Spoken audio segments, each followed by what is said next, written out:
resources sector is in a state of rapid growth and development. From mining to logging and the ongoing search for oil and natural gas, the country is now a very attractive location for investors, both large and small, all looking to establish operations in what has been described as a friendly and enabling business environment.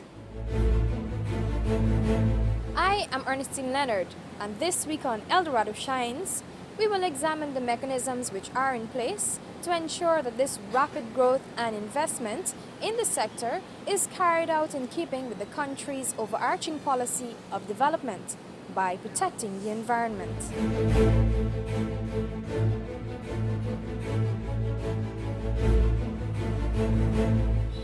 One of the lead agencies responsible for promoting mineral development is the Guyana Geology and Mines Commission.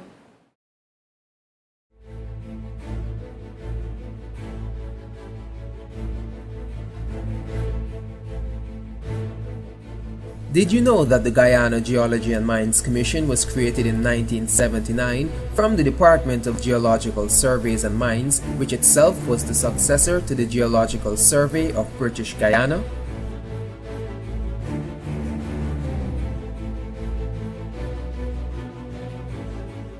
To tell us more now about the role of this very important agency is Deputy Commissioner Newell Dennison. Well, GGMC has a very broad mandate. It's guided by the law, the mining law, its regulations. And essentially what our role is here is to be the regulatory agency for the mineral sector, that includes petroleum. And by being that agency that regulates the sector, we are required also to be the stewards of the returns from the sector. That means, in addition, that we have a mandate to oversee how mining is done. We have a mandate to ensure that the environment and the conditions under which mining is done are good practices. And we also are responsible for ensuring that the royalties and such that come from those activities reach to the government for the benefit of the citizens of Guyana. GGMC says its primary objective is to work closely with miners to ensure that they comply with regulations, and all efforts are usually made to achieve this. While imposing penalties for non-compliance is not the first course of action, the agency does have a responsibility to ensure that there is full compliance. Our objective is to work with the operators and have them comply. So penalties sometimes are the last resort that you want to worry to engage, because it doesn't necessarily give the effect that you want. But yes, there are penalties in instances where there are breaches.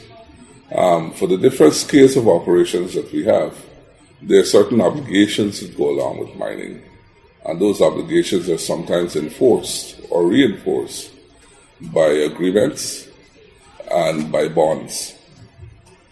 And some of those bonds are as such that they give the ability for, even if they don't comply, for actions to be taken to reclaim. So I don't want you to run away with the idea that our first action is to go and find areas of non-compliance with the view of penalizing. There are instances where we have to resort to that in no tolerance manner, but that's not our primary function. Reclamation is something that we have found more recently to become more and more significant as part of the mining cycle. And one of the things that we've been trying to do here is to get that into the psyche of the operator, so that even before they start, they understand that the pattern and the plan would include reclamation. And that kind of thinking, I believe, is to our benefit. Under the Mining Amendment Regulations 2005, every operator of a dredge for small-scale operations are required to lodge a reclamation bond of $25,000. And this is for every claim, for every small-scale area that would be disturbed by mining. For the medium and large-scale permit holders, they are required to lodge an environmental bond of $100,000. Now, when this bond is lodged, if reclamation does not occur to the satisfaction of the Commissioner of the Guyana Geology and Mines Commission, then the Commission would give that person or that company, whoever the operator may be, a period of 3 months within which to take steps to have the area properly reclaimed or restored rather. And if this is not done, then the bond will be forfeited and the Commission would employ the use of other personnel and other resources to restore that area. But I think perhaps Commissioner or Assistant Commissioner here, Mr. Scotland, might be able to provide greater details as to some of the reclamation efforts that were done, for instance, in Madia, and so the planting of a nursery bed, and so we've been having a lot of some examples whereby persons have done what is required of them in terms of reclamation. But as the Commissioner pointed out, we do not only look at punitive ways to really get miners to do the things that are beneficial to mining and to really mine in an environmentally friendly manner.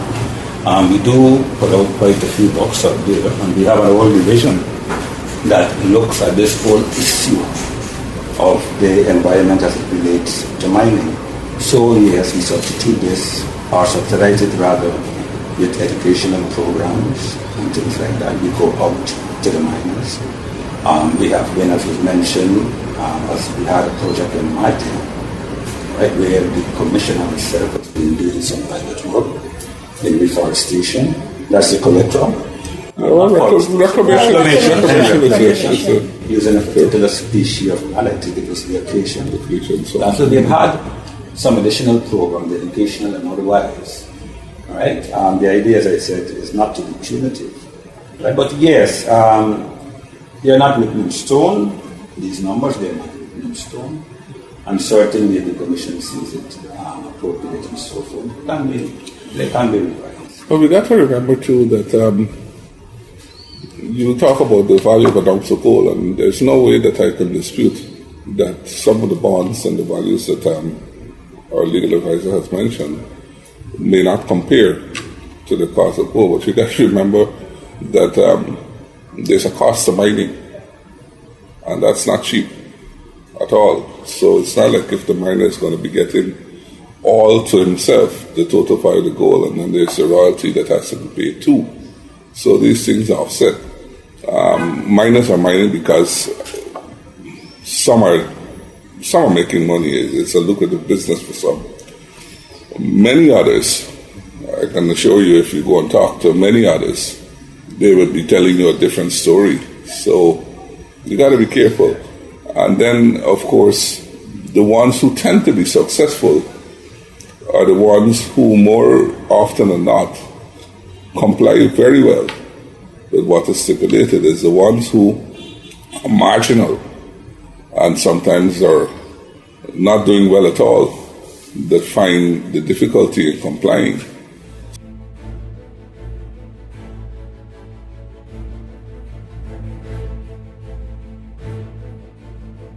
Did you know that gold is found in every continent and it can be mined in all of them except Antarctica?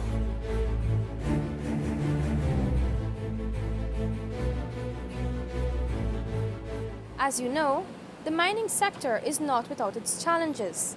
It is therefore even more important that the Ministry of Natural Resources and the Environment, through agencies such as the Guyana Geology and Mines Commission, take these shortcomings into consideration when crafting policies and introducing new measures. I think also, as both commissioners said, the environmental issues and security are major. And under environment, we have this whole issue now of the phasing out of mercury. And, we've recently become a party or ratified the United Nations Environment Program Convention, the Minamata Convention in Japan. And so mercury, the use of mercury will be phased out by 2022. And so we're in the process here of educating miners, stakeholders, about other methods or mercury-free methods that can be used to optimally recover gold. And so we're trying to acquire buy-in on those methods. And there have been several demonstrations held by the Commission with the Nelson concentrator and the shaking table and the flotation techniques. And there are many other more alternative methods that we're looking at. But under our regulations, we provide best practices that can be used to handle mercuries in a safe manner to mitigate the effects on the environment. But at the same time, we understand where the global, the world is going and the international community is heading, and we understand that we have obligations nationally and internationally. And so, in becoming a party to the convention, we are continuously examining and exploring other ways of optimally recovering gold and other minerals without the use of mercury. The Ministry of Natural Resources and the Environment, through its agencies, continues to encourage stakeholders in the related sector to play a meaningful role in the development of the industry and protection of the environment. The message to stakeholders, particularly those involved in mining and other activities, is to be responsible. We encourage the miners to see us as the big brothers in the community, big sisters, partners, and to take full advantage of all the information that we have here at the Guyana Geology and Mines Commission. For instance, we have the codes of practice, which can assist them in their determining how they can go about using mercury, storing it, then what steps they should probably take as we near the time for the impending ban. We also have codes of practice that deal with solid waste disposal and reclamation, how to close a mine, and emergency response plans and so on. We have a wealth of information here at the Guyana Geology and Mines Commission. And we have wonderful persons here who are willing to sit and spend time going through and explaining and showing them maps and so on. So it's to see us as the big brothers, the big sisters, and the partners in the mineral sector, mineral and petroleum sectors here in Guyana. It's important that they be responsible operators, but that embodies or encompasses also the fact that we must continue to pursue safe mining practices. I think that is a big issue. Right, to prevent the kind of accidents that we see sometimes very fatal. They need to be compliant. We're asking them to give their best effort and try to be in compliance with the laws, put themselves in good standing as it relates to the regulations and the laws. That's what we like to do. And when they do that, it is very easy for us to really proceed with our monitoring and regulatory functions. I would encourage them to adopt some business practices. I think sometimes some miners, I'm not really feeling for you, but sometimes they might get the impression as though sometimes they're not some business practices. I think it comes with the industry, coming even far back as the old coke days, There is some amount of justification, yes, but you have to do things in restraint, so that when you have it in a plenty, you might remember that the kind of activity that you're involved in today, you can get something, but then you don't assorted, then again you might get that. So you need to put up something there for when it's not so good. The Environmental Protection Agency oversees the effective management, conservation, protection and improvement of the environment. The agency is also tasked with taking the necessary measures to ensure the prevention and control of pollution, assessment of the impact of economic development on the environment, and the sustainable use of natural resources.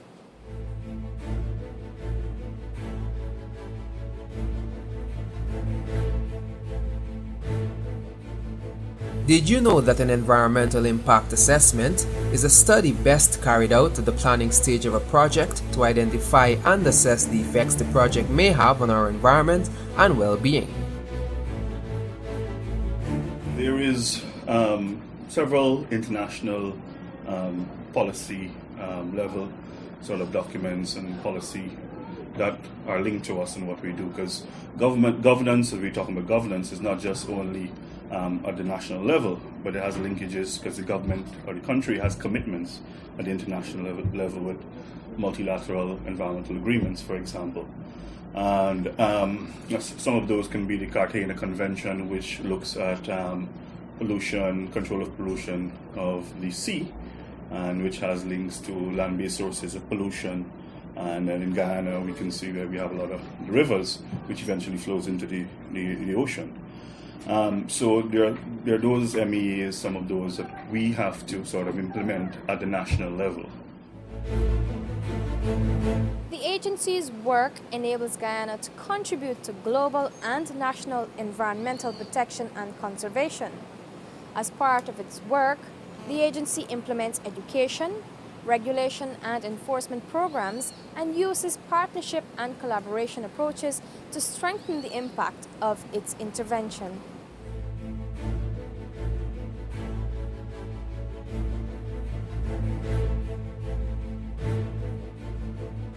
Did you know that noise pollution affects both health and behavior?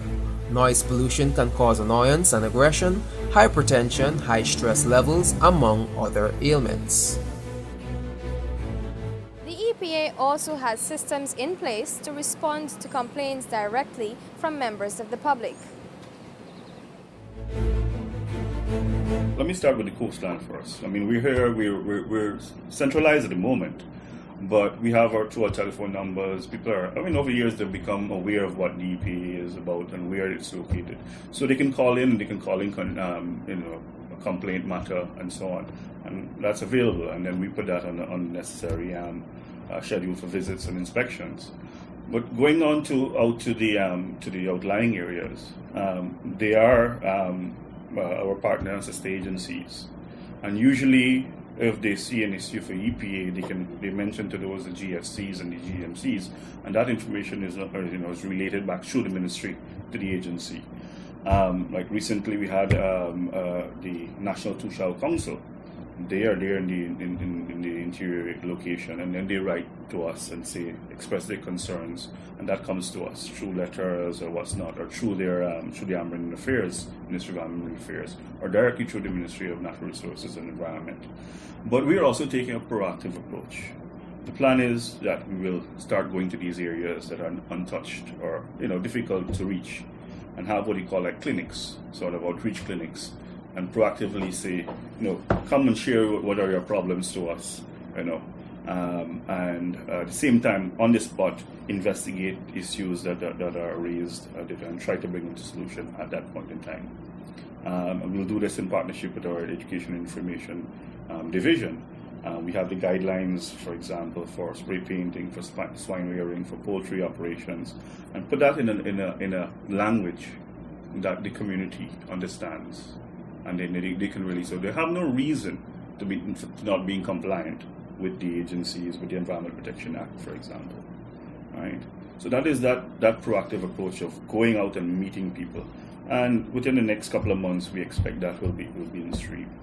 But our officers are out there as well, If we have a particular complaint issue and we go there, we may find another issue in the neighboring area. So it was our strategy. We try to cover an area at one particular time of an investigation is going on. If we see breaches, we try to deal with it at the same time. The agency also coordinates the sustainable use and conservation of Guyana's natural resources. Both the coordinating and regulatory functions of the agency are complex, spanning a range of interconnected issues and requiring collaboration with private, public sector, and non-governmental organizations. What we do on a monthly basis. Each division of the agency produces a report of its activities. And for example, Compliance and Enforcement Division, we say how many complaint matters by categories, whether it's swine rearing, whether it's mining, whether it's forestry. And we then say how many of those complaint matters were investigated. All right, so the measurable indicators will be the number of complaints investigated at a particular location or hotspot, so we call hotspot areas. So there will be a concentration of complaints coming from, say, for example, on the east coast of Guyana, on Berbice, on the west east bank of Guyana, and these are like basically hotspots. And we will look at that on a map geographically and reference them because basically complaints, and we have the georeference information.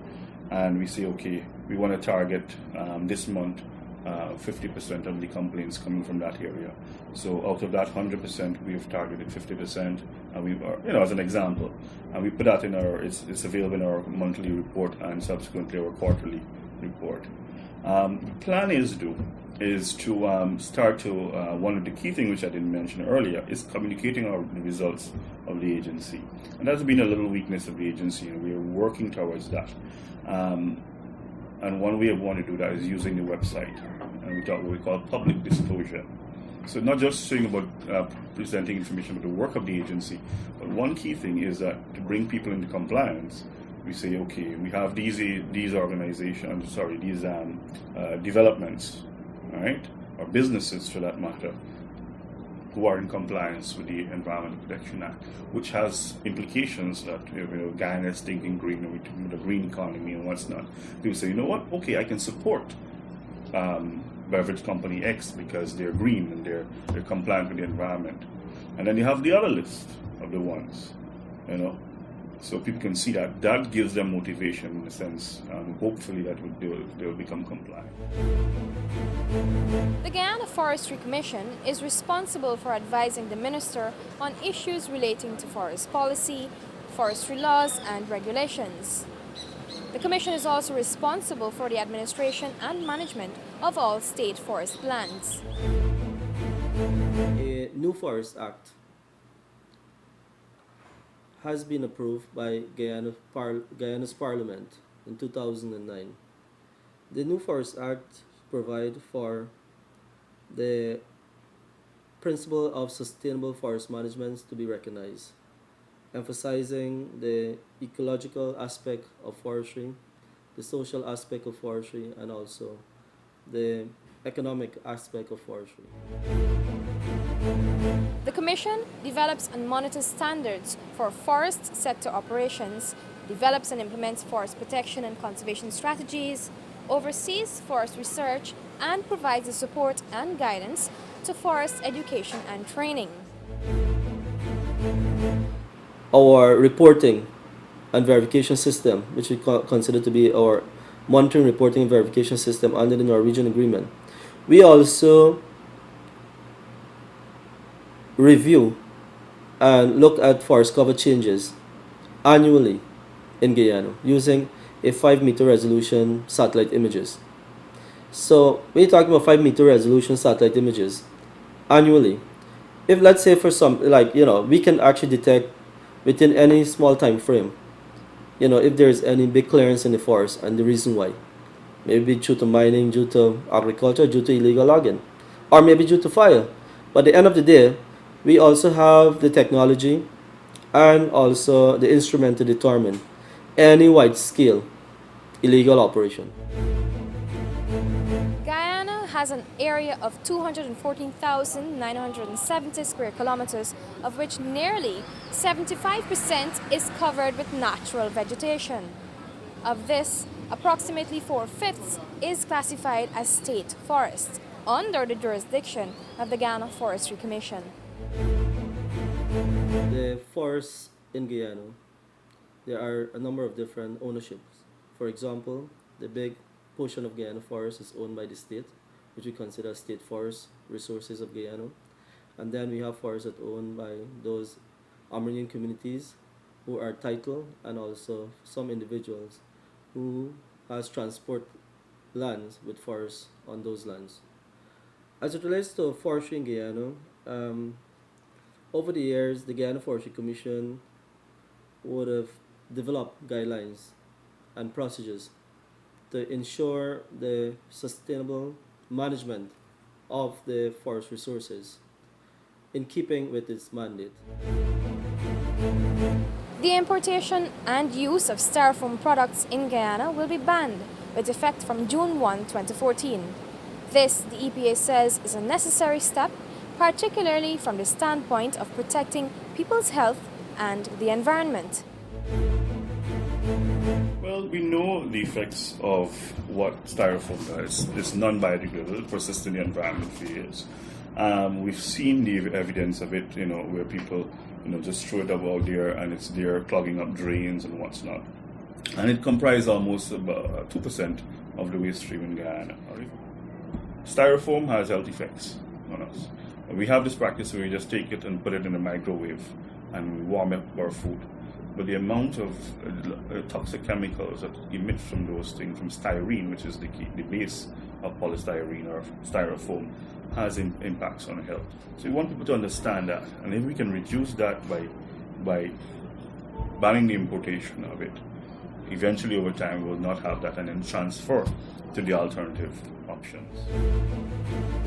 Minister of Natural Resources and the Environment, Robert Prasad, is also calling for all stakeholders to assist with a comprehensive public awareness campaign to highlight this measure. It is not always something that governments or policymakers would want to do willingly. That is to act as a stopping, banning, prohibiting. But from time to time, as my colleague pointed out, and given certain situations that may arise in the interests of our people, especially in this particular case, public health, and as well as from an environmental standpoint, we are required to be tough. But it's not only being tough, it's also being sensible, being responsible, but also looking ahead in developing these tough measures.